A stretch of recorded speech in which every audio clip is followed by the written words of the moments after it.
Welcome back to the Reading and Writing Podcast. Before we get into my latest interview, I wanted to take just a quick moment to ask for your help. If you're a writer or a passionate reader and you find value in these podcast interviews with writers and authors, I would just ask that you share the podcast with two of your friends. Let them know about the many interviews available at the Reading and Writing Podcast.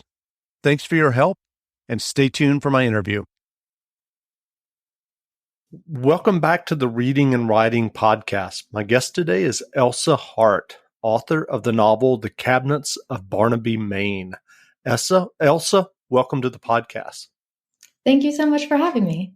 Sure. Well, if someone hasn't yet heard about your novel, The Cabinets of Barnaby, Maine, how would you describe the novel? Well, the novel is a historical mystery that is set in London in the year 1703. And it's set in this community of collectors who were creating these huge, essentially early museums of objects brought from all over the world. And it was this obsessive, kind of crazy community. And the detective is a woman who visits one of these collectors to look at the plants that he has in his collection. And during her visit, that collector is murdered, and she investigates. Well, do you remember the original idea or impetus that led you to writing The Cabinets of Barnaby, Maine? Yes. So it began a long time ago, actually, with the first books I wrote, which were historical mysteries set in China in the same time period. And one thing I didn't know about writing before I started was that with each book you write, you kind of create this whole like increasing world of ghosts of these characters who you put into books, and then they kind of get squeezed out as the books get written, because there's so much less space in a book than I thought there was. So from those early books, there was a character who was modeled on a Scottish ship's surgeon named James Cunningham, who traveled to China. And I think in 1696, or at least that's when he started planning it. And when he was going to go there, he got these instructions from collectors telling him what they wanted him to try to send back during his travels. And that character didn't really end up playing a role in those first books. But I always wanted to explore that world and those objects and kind of follow them back to London and enter the community of collectors who were waiting for them there. And so that's what I ended up doing with The Cabinets of Barnaby, Maine.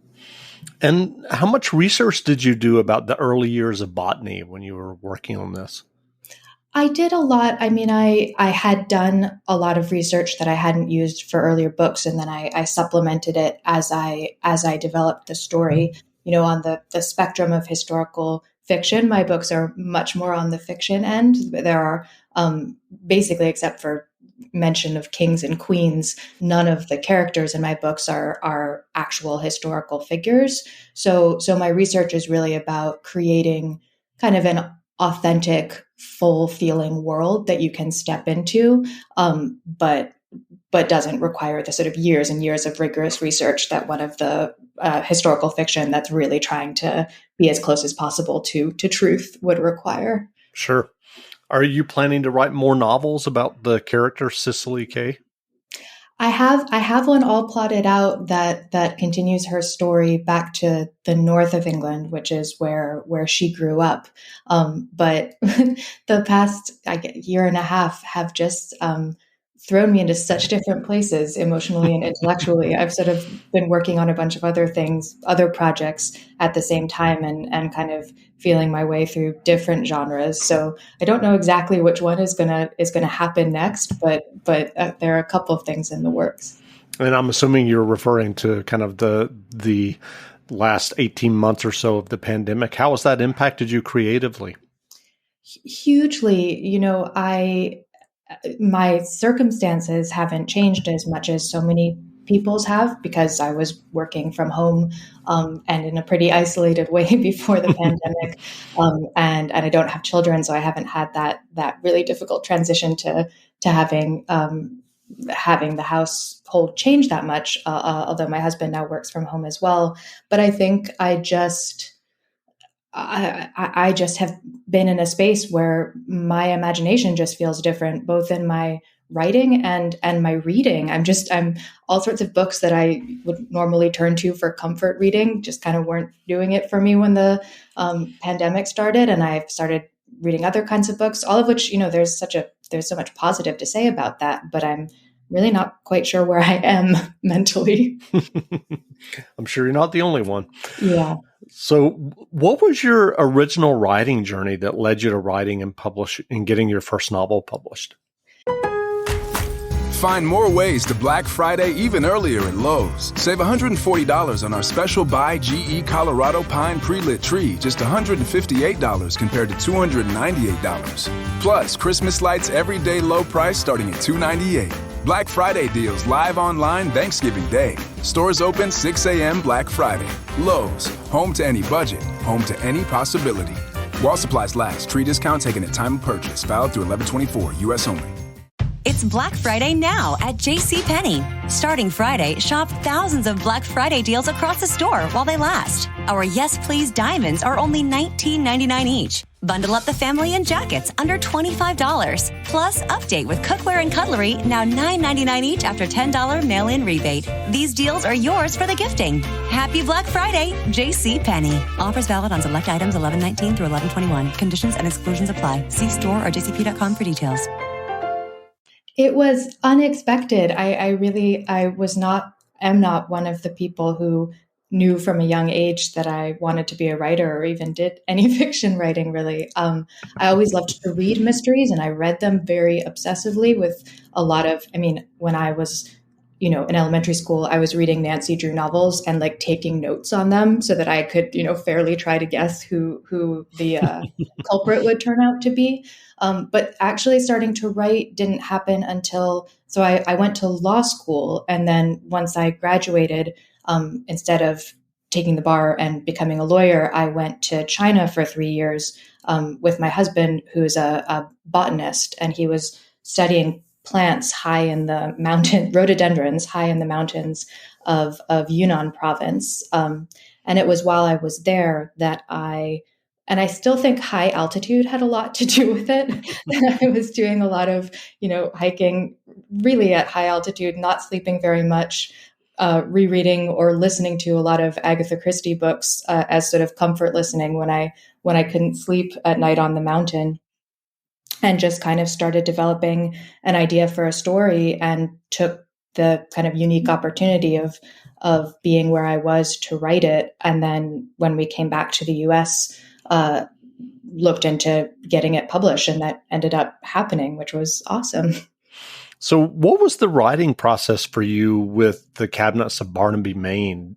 Are you someone who does an extensive outline, or do you just kind of think about it and then jump into the narrative? What's kind of your process? I'm a obsessive controlling outliner.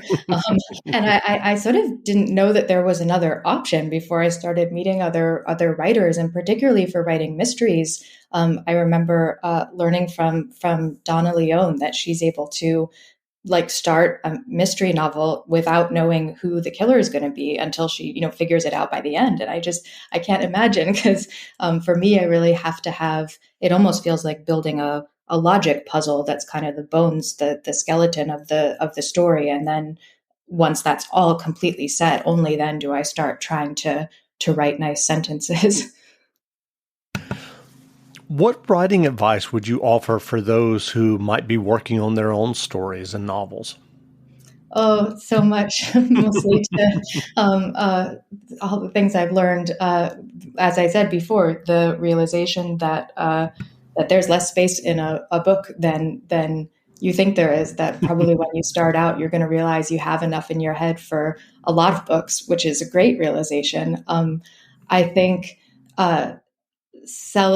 taking the time to celebrate small successes and victories is really important, because it can be a lonely place to be in your own head and constructing a story. So, not just waiting for that, grand moment of, publication day, or although that is a really, really special time, but, when you write a sentence that you're proud of, just kind of stick with that feeling for a minute, or when you have a day where you wrote a bunch of sentences you're proud of, let yourself be in that, because that's really sustaining over the long term. And then I think also just accepting that for almost every writer, very much including myself, it takes a lot of drafts to get to a finished product, and it's okay to write really ugly stuff as you're working through your ideas and getting to where you want to be at the end. And let yourself do that. It's okay, and you'll get there. That's good. Well, what novels or nonfiction books have you read recently that you enjoyed? You've caught me in the 24 hours between books. I always try to give myself like one day when I finish a book before like snatching up the next one. It kind of reminds me of sometimes at the end of like an exercise class where you're supposed to just lie down and like let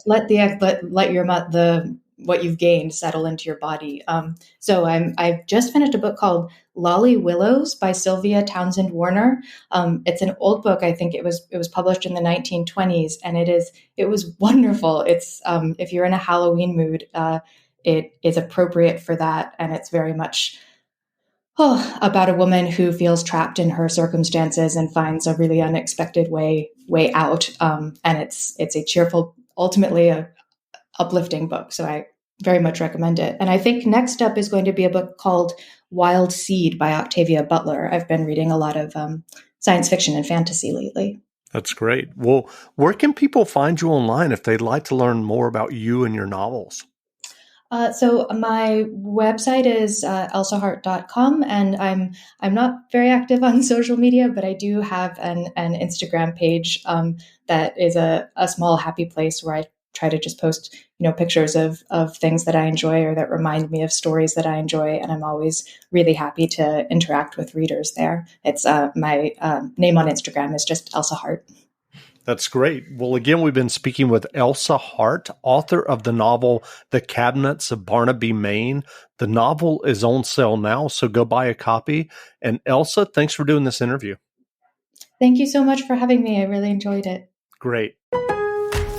Find more ways to Black Friday even earlier at Lowe's. Save $140 on our special Buy GE Colorado Pine Pre-Lit Tree, just $158 compared to $298. Plus, Christmas lights everyday low price starting at $298. Black Friday deals live online Thanksgiving Day. Stores open 6 a.m. Black Friday.